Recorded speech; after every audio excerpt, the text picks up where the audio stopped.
T-minus 10, 9, 8, 7, 6, 5, 4, 3, 2, 1. Ignition and liftoff. Go SpaceX, go NASA Crew 10. Copy, 1 Alpha. And liftoff of Crew 10, now soaring to the International Space Station. 1.7 million pounds of thrust, now propelling Falcon 9. 10 minutes into today's flight. That was about a minute after we had that second engine cutoff. Great call-outs and incredible views there on your left-hand screen. On your left-hand screen, you can see a view from stage 1. Next Dragon, 2 Alpha. Stage separation confirmed. Copy, 2 Alpha. There on your screen, you can see that Dragon separation, that second stage making its way, and Dragon is now flying free. There's that landing burn. Let's watch as Falcon 9 touches down on landing zone 1. Stage 2 FPS complete.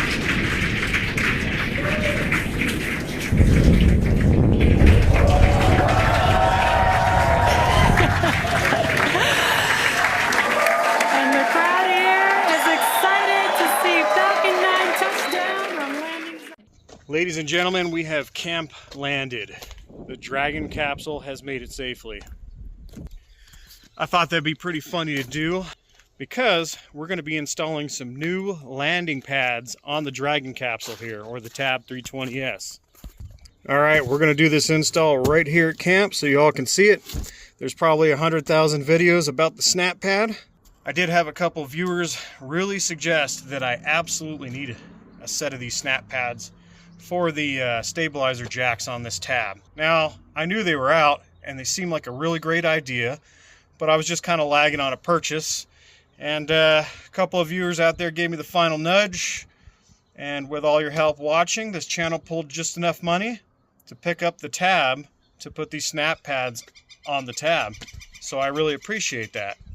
This shouldn't be a terribly exciting video. We have a box of SnapPads, and inside the box are the SnapPads. And there you go. That is about it. Kind of a chunked cork rubber here. I don't think I need to go into any crazy detail on this other than a quick install, but you need to get these in the correct size for your stabilizer jack feet. But first, I'm going to clean those stabilizer jacks up with a little of this Meguiar's waterless wash and wax. I really like Meguiar's products. It would be either this or the detailing mist. It makes a good all-around cleaner and light protectant. Spray a little of this on all over the place, soak her down. That way we don't have any sand and debris under these once we put them on. Plus it gives it a little wax. Go ahead and pull out this little staple with a tag here. Using the Leatherman. No need to have that under the pad feet there. And we're going to take this SnapPad, make sure our nice little label here is facing outwards because we paid extra money for that, right? And like I said, you can watch 100 different videos on this, but it's fairly simple. Get your jack feet lined up. Oh, and I almost forgot to make this easier.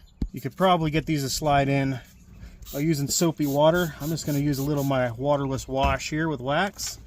It should be enough to get this to slide by, I hope. And you line them up, and you're going to crank down your stabilizer jack right into those grooves. Make sure it's all even, and crank her on in. Okay, our back is still not snapped in, so we're going to do that one more time. And by not snapped in, you can see that this has not went underneath the little ledges in here. So we got to trick this a little bit. We got to work with what we got. I'm just going to shove a couple rocks back here. A piece of wood would obviously be optimal. We just need to get that on an angle so it presses in.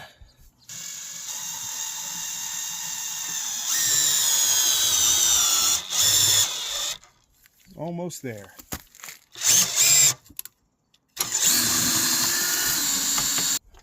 Just got to get this last corner in. We'll use the rock on this side, and we'll see if that works.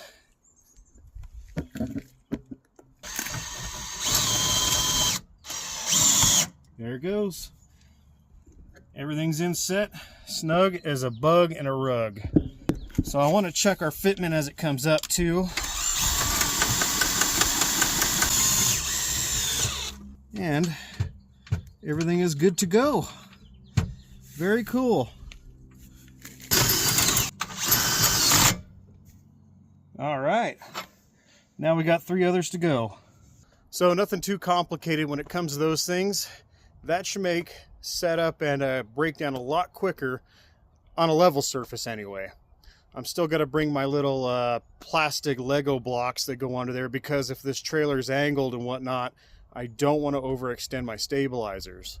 And other than a quick and easy setup and pack up, that makes a lot of sense because those are rubberized and they won't have the chance of skidding around as bad on those plastic leveling blocks. But like I said, I still need a leveling block for each one of these wheels to get that trailer level. And if this thing's tilted front to back, side to side on a high angle, I'm still going to use those blocks underneath those pads. Now I do want to note, I'm not affiliated with this company. I'm not making any money on them.